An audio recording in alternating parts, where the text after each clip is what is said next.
علیکم پیارے دوستو، یہ کہانی ہے ایک کام والے کی۔ یہ تم نے کیسی صفائی کی ہے؟ ایسا لگ رہا ہے کہ صفائی کی ہی نہیں۔ تنخواہ لینے کا پتہ ہے، بس کام کرتی نہیں ڈھنگ سے۔ بیگم شازیہ ادریس احمد ملازمہ پر برس رہی تھی، اور یہ کوئی نئی بات نہیں تھی، ان کی یہ روز کی عادت تھی۔ جتنی دیر ملازمہ کام کرتی وہ اس کو مسلسل کچھ نہ کچھ کہتی رہتی۔ کبھی انہیں کسی ملازمہ کی صفائی پسند نہیں آتی تھی۔ وہ ایک انتہائی دولت مند خاتون تھی اور وہ غریبوں کو نیچ اور ذلیل خیال کرتی تھی۔ ارے یہ تو نے کیا کیا؟ چرپائی ناپاک کر دی، میری اٹھا اپنے بچے کو۔ سائمہ ایک دم لرز کر رہ گئی، اس کی آنکھوں میں اپنی غمگائی کا احساس آنسو بن کر چمکنے لگا۔ دراصل سائمہ نے اپنی گود میں موجود 2 سالہ بچی کو راہداری میں بچھی ایک چرپائی پر لٹا دیا تھا۔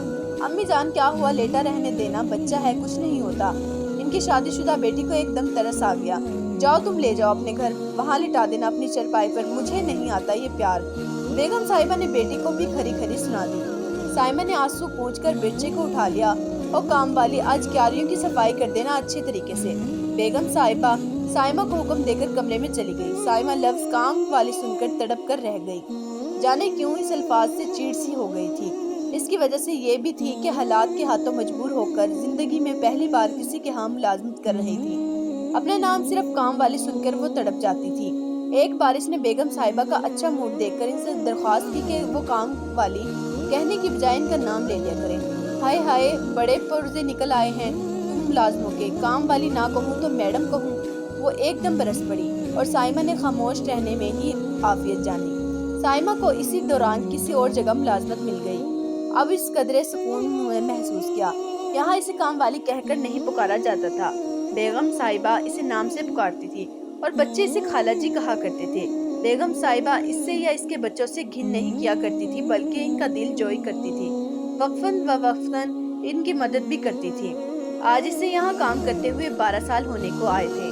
سائمہ کام سے فارغ ہو کر گھر جانے کی تیاری کر رہی تھی کہ ایک برپوش خاتون اس کے گھر میں داخل ہوئی اور بیگم صاحبہ سے ملازمت کے لیے کچھ بات چیت کرنے لگی۔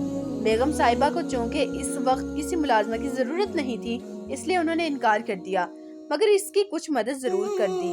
برقع والی خاتون نے بہت انکار کیا، مگر بیگم صاحبہ نے کچھ رقم زبردستی اس کے ہاتھوں میں تھما دی، جس پر اس خاتون کی آنکھوں میں آنسو آ گئے۔ آخر وہ خاتون اٹھی اور واپس جانے کے لیے برقع اور چادر درست کرنے لگی۔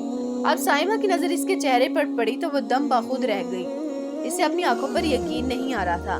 یہ وہی عورت تھی، وسیع و عریض کوٹھی کی مالکن، غریبوں سے نفرت اور گھن کرنے والی، ملازموں کو نیچا درجہ خیال کرنے والی سائمہ اللہ تعالیٰ کی قدرت پر حیران تھی۔ آخر وہ اس عورت کے ساتھ ہی باہر نکلی۔ سنیے، سائمہ نے اسے پکارا۔ وہ چونک کر مڑی۔ سائمہ چونکہ نقاب میں تھی اس لیے وہ اسے پہچان نہ سکی۔ آپ کو ملازمت کی ضرورت ہے؟ میں آپ کو ایک گھر میں ملازمت دلوا دیتی ہوں، سائمہ نے ہمدردانہ لہجے میں کہا۔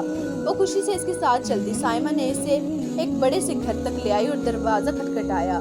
کچھ دیر پہلے سائمہ کو اس گھر سے ملازمت کی پیشکش کی گئی تھی، مگر سائمہ اتنی اچھی جگہ ملازمت چھوڑ کر کہیں نہیں جانا چاہتی تھی، اس لیے انکار کر دیا۔ اب وہ 12 سال پہلے اپنی بیگم صاحبہ کو یہاں ملازمت دلوانے آئی تھی۔ آخر کچھ بات چیت کرنے کے بعد معقول تنخواہ پر ملازمت مل گئی۔ اسے آج ہی سے کام شروع کرنا تھا، تو سائمہ اسے چھوڑ کر خود واپسی کے لیے اٹھ گئی۔ کام والی، وہ سامنے والے کمرے میں جاؤ۔ سائمہ ابھی دروازے تک ہی نہیں پہنچی تھی کہ اسے اپنے پیچھے گھر کی مالکن کی آواز سنائی دی تو آنسو چپکے سے اس کی آنکھوں سے نکل کر نقاب میں جذب ہو گئے تھے۔